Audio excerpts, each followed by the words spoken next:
All right. Hey, I wanted to check in because I finished Doctor Sleep a few days ago and I hadn't done a review for it yet. So I wanted to talk a little bit about Doctor Sleep by Stephen King. Um, for those of you who didn't know, Doctor Sleep is a sequel to The Shining, which actually, let me grab my new copy. Oh, look at this beautiful copy. I love this cover. But anyway, Doctor Sleep is a sequel to The Shining.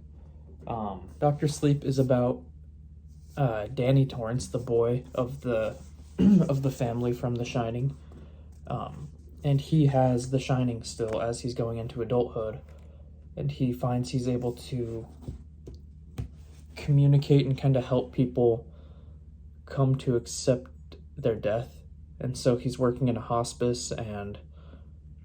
They refer to him as Dr. Sleep because he helps all of the people who are dying finish dying and come to terms with death almost.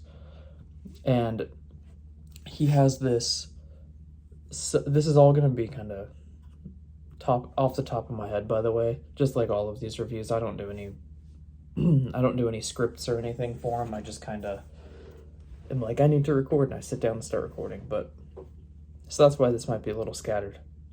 So one day when he's sitting there, I don't remember exactly what he's doing. I think he's taking notes or something, but he ends up feeling this urge, I think, to write the word Abra, the name Abra. And that name really just kind of keeps sticking out to him and getting to him, and he's always thinking about Abra.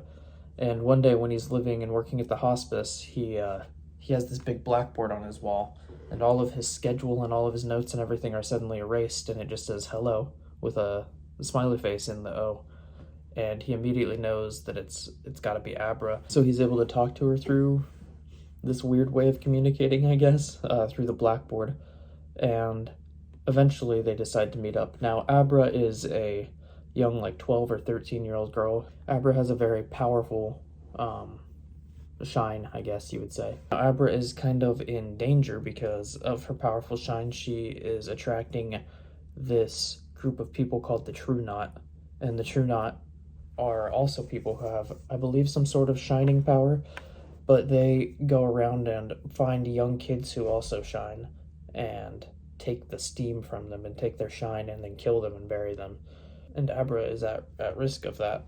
So the story kind of revolves around Danny Torrance and Abra trying to evade the True Knot, and the True Knot are looking for Abra, and they're trying to find her so that they can kill her and take her steam. Meanwhile, there's a bunch of drama and stuff going on within the True Knot, and a lot of little subplots and sub-stories going on, but that's the kind of the overall gist of it. And it's very good. It's very interesting. I think it's a really good continuation of The Shining. And I ended up watching the Dr. Sleep movie afterwards. I watched about 3/4 of it. I didn't finish it. But one thing that I did notice is that it feels like they took a lot from the book, and it still worked as both a sequel to the movie and the book, if that makes sense. The movie's really good if you don't feel like reading the book for whatever reason. I do think that the movie does it justice. It leaves out some of the, just like every movie does, it leaves out some of the minor plot points and things like that. But overall, I highly recommend reading Dr. Sleep. It was a great book. I give it a 4 out of 5, I'd say. It's a great sequel to The Shining. I don't think you actually need to have read The Shining first, as long as you kind of understand that The Shine is just some sort of weird mental telepathy ability. And that's all you really need to know going into it. But anyway, highly recommend this. I appreciate you checking it out. Thank you.